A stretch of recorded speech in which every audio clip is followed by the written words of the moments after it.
We all have a picture of our ideal lifestyle. But if you're a lot like me, then that ideal doesn't come easy. If it's your first time here, my name is RJ, and today I'd like to talk about some of the key decision points for living a more intentional, more focused on the essentials lifestyle.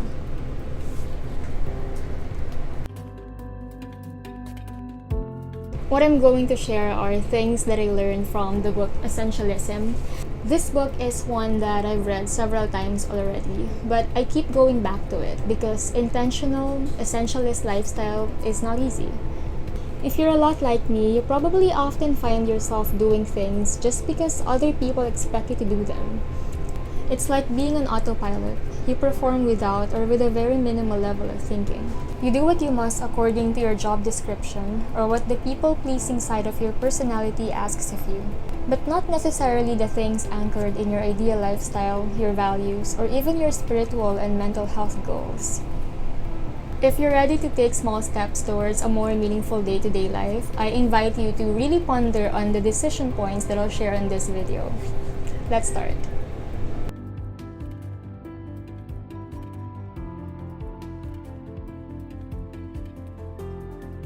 Vital versus trivial may sound like a really easy point to decide on, but actually, trivial things have a crafty way of draining our time and energy in a way that we don't immediately recognize. Try to think of the past few days. How many hours did you spend scrolling mindlessly on social media? How many important tasks, conversations, or self-care time did you put off because of spending too much time on less important matters? The reality is that everything has a trade-off or an opportunity cost. Even the seemingly harmless things like watching just one more episode on Netflix or saying yes to a meeting that could be done in an email. If you want to be more intentional, it's crucial that you first define what that means for you, because it could mean different things to different people. Being intentional means knowing the goals, people, and activities that are really important to you. Do more of what matters and less of the things that don't give significant value to your life.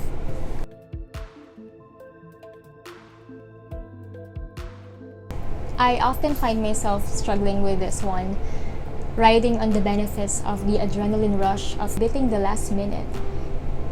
It works from time to time, but when I assess the stress and the overwhelm I usually experience after consecutive days of feeling hurried, I realize that something has to change. In the book, Greg talked about the advantage of creating a buffer or an extra room for unexpected events. For example, if you know that it takes 30 minutes for you to get to work, then you'd want to leave the house 45 minutes or so before your call time to avoid being late and stressing over the traffic or the slow driver in front of you. If you know that a task is dependent on several unpredictable factors, you'd want to start doing it early instead of cramming it the night before its deadline. I am personally not very good at creating a buffer, but I've been practicing it lately by starting work early. When I start work early, I'm able to finish early, even if I find myself having to take several breaks throughout the day. This helps me win the day without having to feel too pressured, hurried, or spread too thin.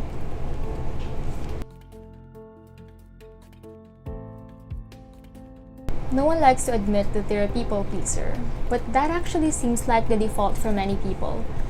We say yes to every task and every meeting to avoid offending people. We make commitments after commitments to be seen as a good employee or a highly capable person. We wallow in shiny object syndrome, chasing after whatever sounds exciting, not knowing that in the process, we're giving up the time and energy that we could have spent on more important things more aligned to our big goals. But to live a more intentional, essentialist life means to live with focus. It means working on fewer but the most significant things. It's choosing less but better and making real significant impacts. We don't always realize this. When we say yes to everything that comes our way, we're also saying no to the things we really want to do. That's why a meaningful life isn't about doing all things. More often, it's about eliminating the unimportant and choosing and committing to what really counts.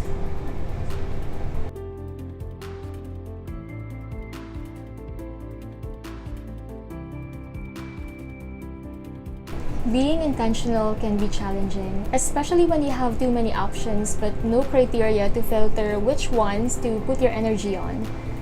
In Chapter 9 of Essentialism, Greg talked about the power of having extreme criteria.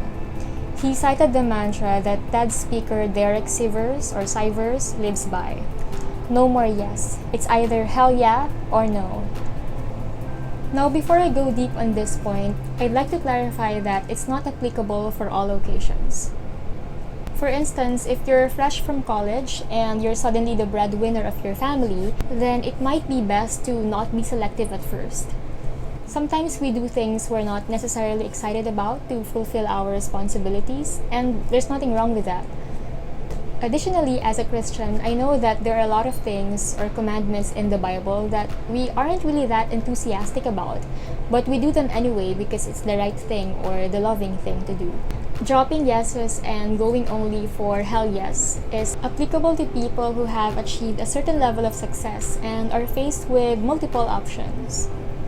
It's for people in crossroads. People having the ability to pursue many things but confused about which few things really matter.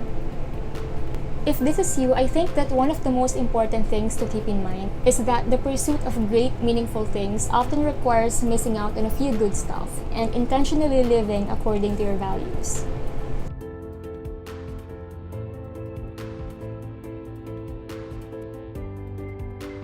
Life goes on even when you're not intentional about it. If you don't have a list of to-dos, your boss or coworkers will give you one, maybe even more than one.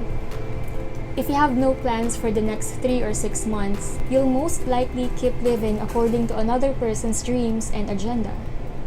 That's what living by default means. Your life is built around what other people need, what they ask of you, or what they expect of you. Meanwhile, living by design is intentionally grabbing what you can control and directing them towards a defined goal. It means going about your everyday life with purpose instead of just waiting for life to happen. Intentional living comes with discipline and a willingness to make tough decisions.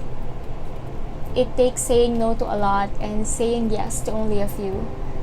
It's uncomfortable sometimes, but in the long run, I think that intentional living is key to living an honest, meaningful life. Personally, I find rereading Essentialism helpful in keeping me on the path of less but better.